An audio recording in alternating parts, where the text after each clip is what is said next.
যখন কাছের থেকে বিমুখ হয়ে যায় তো কাছের থেকে আইসা ডাকে, আমা কুন্তা মা আম্মাহিনা, তোর কি একটুও মনে পড়ে না তুই একটা পানির ফোঁটা ছিলি?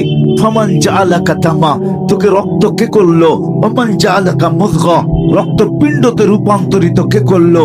ওমান জাআলাকা ইযামা, তোর কঙ্কালটা কে তৈরি করলো? ওমান কাসা আলাইহি লাহমা, এর উপরে এত সুন্দরভাবে নিখুঁতভাবে গোশতের আবরণ কে চড়াইলো? আজকে নারী পুরুষ দেখা গলায় ওড়না পেঁচাইতে চায়, পুরুষ নারী দেখা বিষের বোতল ডক ডক ডক ডক করে ভিতরে নিতে চায়। আল্লাহ বলে এরকম সুন্দর করে কে চড়াইলো চামড়া আর গোশতের আবরণ? আমা কুনতা সাগীরা, তুই কি ছোট ছিলি না? ফামান কাব্বারাক, তোকে বড় কে করলো? আমা কুনতা দাঈফা, তুই কি দুর্বল ছিলি না? তোকে শক্তিশালী সুঠামত কে দিল? আমা কুনতা জাহিলা, তুই কি অজ্ঞ ছিলি না? তোকে এডুকেটেড কে বানাইলো? আমা কুনতা মিসকিনা, তুই কি নিশ্চয় মার পেটের থেকে আসিস নাই? ফামান আগনাকা, তোকে স্বয়ং সম্পূর্ণ কে করলো?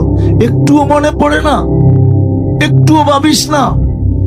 আজকে আমাদেরকে দেখলে মনে হয় আমরা ভাবি না, মনে হয় এতটুকুই মার পেটের থেকে আসছে। কে সাজাইছে আমাদেরকে? হায় হায়, আজকে তো আল্লাহ বলতে চায় না, আল্লাহর নামও আমরা উচ্চারণ করতে চাই না, ঠিক না? অথচ আল্লাহ বললে 40 নেকি পাওয়া যায়, 40 নেকি। শুধু এটা না, নেকির মাসলা না। আমার সাথে চলেন, আমি ডাক্তার দেখায় দিব আপনাকে। আমি চিনি আমেরিকান এক ডাক্তার, যার থিওরি, তার ক্লিপ আছে আমার কাছে বয়ানের, যে মুসলমান জানে না আল্লাহ আল্লাহ করলে কি হয়। আল্লাহ লিখতে গেলে হার্ডের মতো, আল্লাহ লেখাটা হার্ডের মতো হয়, হার্ডের মতো। যদি আলিফ বেকা কইরা লেখেন আর হাটা একটু ঘুরাইয়া উঁচা কইরা লেখেন, হার্ড হয়ে যাবে, হার্ড। মুসলমান জানে না আল্লাহ আল্লাহ বললে হার্ডের কোনোদিন প্রবলেম হবে না, এটা ধাক্কা লাগে যায় হার্ডে। আল্লাহ আল্লাহ আল্লাহ, মুসলমান জানে না এটা। চলেন আমি দেখাইয়া দিব না, ওই ডাক্তারকে দেখাইয়া দিব, চলেন আমার সাথে আমেরিকাতে। এটা ভাইবেন না যে আমরা শুধু ঢাকা শহরেই ঘুরি, না না, আল্লাহর মেহেরবানি, আল্লাহ বহুত দুনিয়া দেখায়। মুসলমান আল্লাহ বলতে চায় না, রাগ হয়ে যাবেন। ডাক্তারের কাছে সিরিয়াল দিতে ভালোবাসে, সত্য তো।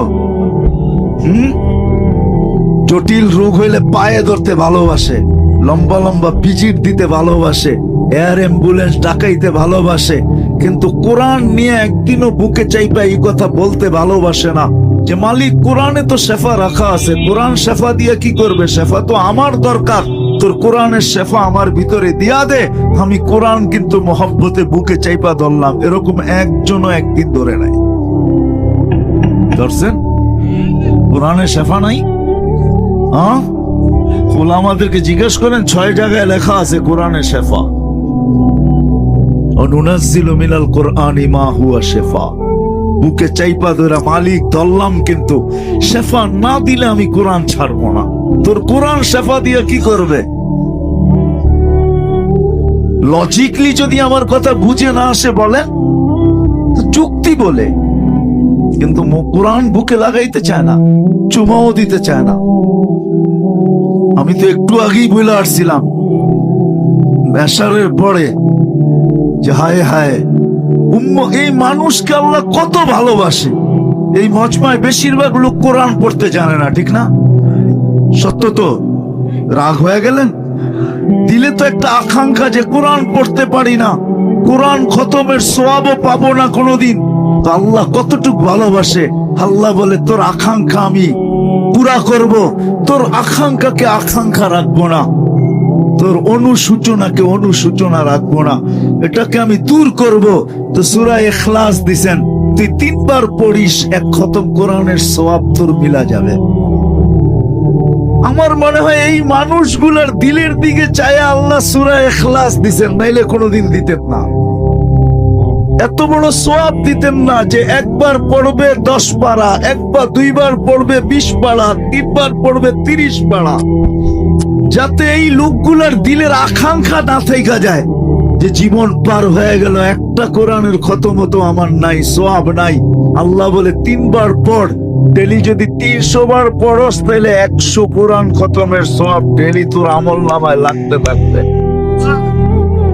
ওয়ালাকাদ কাররামনা বনি আদম, মানুষ তোমাকে আমি শ্রেষ্ঠত্ব দিছি, শুধু একদিকে না, মানুষ সর্বদিকে সৃষ্টির সেরা।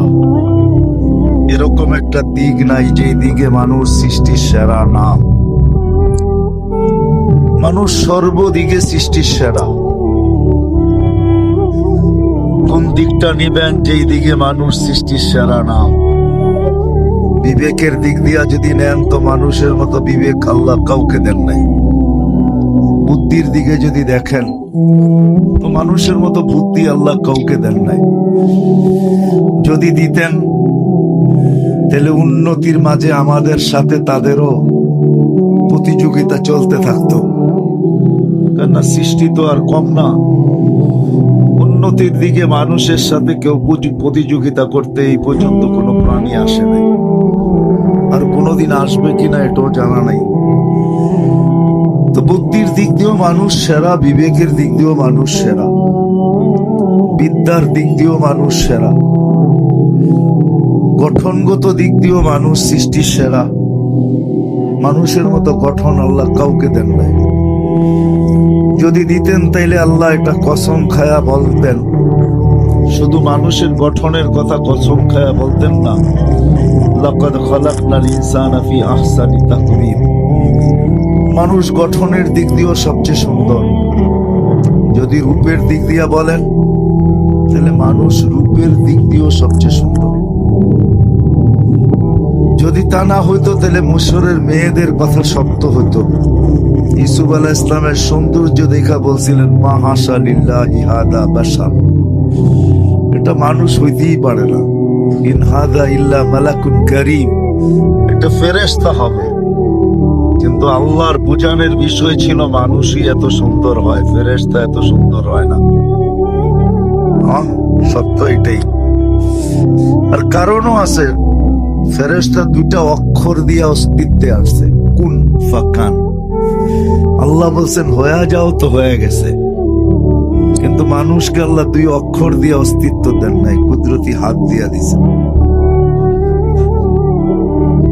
সমগ্র সৃষ্টিকে আল্লাহ অস্তিত্ব দিছেন 6 দিনে, কমপ্লিট সিদ্ধা ইয়া কোরআন বলে। কিন্তু আমাদের প্রত্যেককে আল্লাহ অস্তিত্ব দিছেন 10 মাস সময় নিয়ে, ঠিক না? না মিরপুরের মানুষ তাড়াতাড়ি চলে আসে না, সবাই 10 মাস সময় নিয়ে আসে। এরকম কোন দিক দেখাবো আমি আপনাদেরকে? সর্বদিকে বিদ্যার দিক দিয়ে মানুষের চেয়ে বিদ্যান আল্লাহ কাউকে বানান নাই, কোন সৃষ্টিকেও না। ফেরেশতারা তো স্বীকার উক্তি দিছে, লা ইলমা লানা ইল্লা মা আল্লামতানা। অতটুক জানি যতটুক শিখাইছেন, এর চেয়ে বেশি জানার ক্ষমতা আমাদের নাই। কিন্তু মানুষ বিদ্যাসাগরও হইতে পারে, ঠিক না? নাহলে বিদ্যাসাগর কেমনে লেখা হয় যে অমুক বিদ্যাসাগর? তাহলে কিভাবে ওলামারা লেখে বাহরুন লা শাতিয়ালা? এরকম বিদ্যার অধিকারী, সমুদ্র কিনারা বিহীন সমুদ্রের মতো বিদ্যার অধিকারী। তো মানুষকে আল্লাহ বিদ্যাও দিচ্ছেন সৃষ্টির ভিতরে সেরা। বিদায় ওই মানুষটার চিন্তা করা উচিত, বাবা উচিত, কেননা মানুষকে আল্লাহ চিন্তা ক্ষমতা দিছেন। এরকম চিন্তা ক্ষমতা কাউকে দেন নাই। মানুষ কিছু দেখা কিছু আবিষ্কার করতে পারে। আজকে সারা দুনিয়ার আবিষ্কার গুলা মানুষের ভাবনার ফল। মানুষ ভাবতে ভাবতে আবিষ্কার করে ফেলছে, ঠিক না? মানুষ প্রথম দেখছে টেলেক্স, খটখট খটখট আওয়াজ হয়, তো মানুষ ভাবতে শুরু করছে এই আওয়াজের থেকে কবে বাহির হওয়া যায়। তো মানুষের মাথায় টেলিফোন আসছে, টেলিফোন আবিষ্কার হয়েছে। আবার মানুষ ভাবতে শুরু করছে এই তার টানাটানি ভালো লাগে না, এই তার টানাটানির থেকে বাহির হওয়া যায় কি করে? আজকে মুঠোফোন চলে আসছে, কোন তারের সংযোগের প্রয়োজন নেই, ঠিক না? সামনে যায় আবার কি হবে আল্লাহই জানে। হবে কিছু একটা যদি দুনিয়া থাকে। মানুষের ভাবনা মানুষের মতো কাউকে দেন না আল্লাহ। বিদায় আমি কথা গুছায় নিয়ে আসতেছি। দীর্ঘ রাত পর্যন্ত কথা হোক এটা আমিও পছন্দ করি না। রাত্র 11টা বাজতে চলছে, 11টার উপরে বাজতে চলছে, আর দীর্ঘ সময় কথা হোক এটাকে পছন্দ করি না। বিদায় গুছায় নিয়ে আসতেছি। মানুষটার বাবা উচিত। এই ছোট জীবনটা আল্লাহ আমাকে কেন দিলেন? 60-70 বছরের একটা জীবন। সর্বদিকে আমি সৃষ্টির সেরা। কাউকে হাজারও দিলেন, কাউকে লক্ষ দিলেন। ফেরেশতা কবের থেকে তৈরি আর কতদিন থাকবে আমাদের কারো জানা নাই, ঠিক না? কি 2-4 কোটি বছর তো হবে না? হবে না? জিবরিল আলাইহিস সালামের 2-4 কোটি বছর হবে না? অবশ্যই হবে। কেন হবে না? এত লম্বা লম্বা বয়স দিলেন, আমাদেরকে মাত্র 60 আর 70 দিলেন। বাবা কিন্তু উচিত যে আমাকে এই ছোট জীবনটা কেন দিলেন, কি কারণে দিলেন? সর্বদিকে আমি শ্রেষ্ঠ, আমাকে তো লম্বা একটা জীবন দেওয়া দরকার ছিল। কি বলেন? 2-4-500 বছর দিলেও তো মনটাকে বুঝাইতে পারতাম যে আল্লাহ 500 বছর বয়স দিছেন, 500 বছর বাঁচবো, দুনিয়াটাকে দেখবো। কিন্তু 60-70 বছর দিলেন। কত বাড়িওয়ালাই তো বাড়ি বানাইতে বানাইতে এক সময় আসে যে বাড়ির জায়গায় থাকে, উনি আজিমপুরে থাকে, ঠিক না? এই সময়টা তার সাথ দেয় নাই, সঙ্গ দেয় নাই, বয়সটা তার সঙ্গ দেয় নাই। বানাইছেন তো মন মতো, কিন্তু থাকার সুযোগ হয় নাই। সত্য তো? কত মানুষই তো কত স্বপ্ন দেখতে থাকে, কিন্তু অধিকাংশ স্বপ্নই তো পুরা হয় না, ঠিক না? কি হয়? সময় এতদিন সাথ দেয় না, সঙ্গ দেয় না যে সব স্বপ্নগুলা পুরা করে যেতে পারে। ছোট একটা জীবন 60-70 বৎসরের, এই ছোট জীবনটা আল্লাহ আমাদেরকে কেন দিলেন?